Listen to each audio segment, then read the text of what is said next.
Jajaran Kepolisian Resor Garut, Jawa Barat berhasil menangkap dua pelaku penipuan dengan modus dapat meloloskan para korban untuk menjadi anggota polisi di Akademi Kepolisian.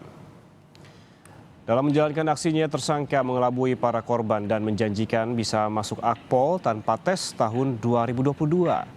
Karena dinilai janggal, orang tua korban pun akhirnya meminta kembali uang yang telah diserahkan kepada tersangka dengan total kerugian dari kedua korban ini mencapai 4,7 miliar rupiah. Dari tangan tersangka, polisi juga telah menyita sejumlah barang berupa sertifikat tanah di Purbalingga, kendaraan bermotor, uang bangunan rumah, ponsel, peralatan rumah tangga, dan rekening.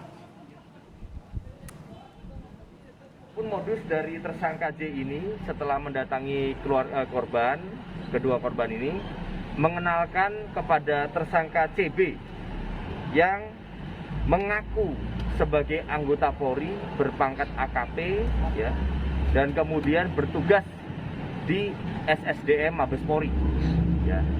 Ada staf SSDM Mabes Polri.